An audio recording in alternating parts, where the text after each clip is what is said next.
ఏం కాదుగా పెడితే మరి. అమ్మపాలెంలో ఇక్కడ వెంకన్న, అమ్మపాలెం వెంకన్న అనేది ఇక్కడ. అమ్మపాలెం వెంకన్న గార్ల గుట్ట కాడ ఒక అడవి ప్రాంతాన నెరిసింది, ఒక రాయికి నెరిసినాక అక్కడ అయ్యగారు గార్ల అయ్యగారికి కలల పోయిండట.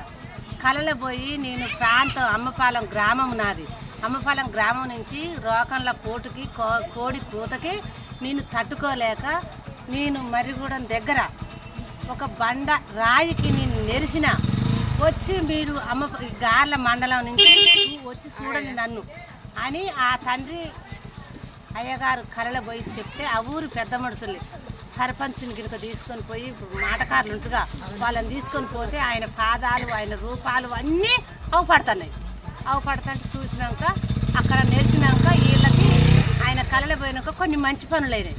ఆయన ఏం చేసిరు, చిన్నగా ఒక గుడి కట్టించారు.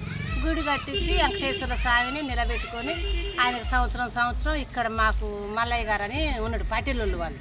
ఈ నుంచి తరంబరాల బియ్యం ఆయన ఏ సంవత్సరమైనా కూడా సంవత్సరానికి తరంబరాల బియ్యం ఆయన ఇంటి నుంచే పోవాలి సొంతంగా.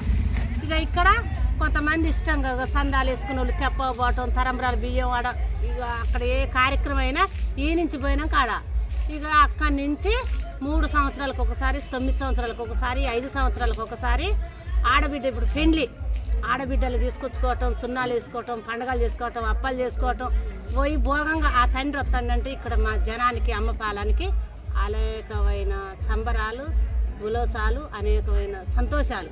ఆయన్ని మొక్కితే వరం ఇచ్చే తండ్రి ఆయనని ఏది మనం అనుకున్నామనుకో అది జరుగుతుంది.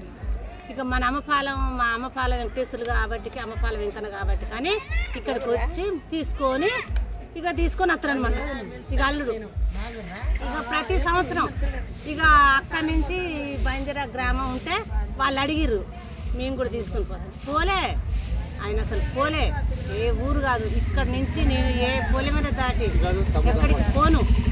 నేను అమ్మపాలెం నుంచి వస్తే ఇక్కడికి కార్ల ఇక ఈ మధ్యన ఇది తల్లిగారు ఇది తల్లిగారు ఇది అత్తగారు ఇది తల్లిగారురే అది అత్తగారు అంటే ఇప్పుడు అల్లుడితో భగవంతుడు ఇక్కడికి వస్తాడు కాబట్టి కనిపిస్తుంది.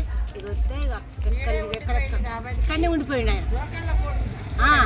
కోడి కూతకి రోగాల కోడి తట్టుకోలేక ఆ తండ్రి అడవి ప్రాంతాన పోయి నెరిసినాక కూడా మాకు కూడా మంచిగానే ఇప్పుడు అక్కడికి పోయి ఇక్కడ సినుకు పడుకోకుంటుంటే ఇప్పుడు వర్షం రాకోకుంటుంటే గార్ల పోయి ఏటను కోసుకుని వస్తే చాలు వర్షాలు వస్తూనే ఉంటాయి.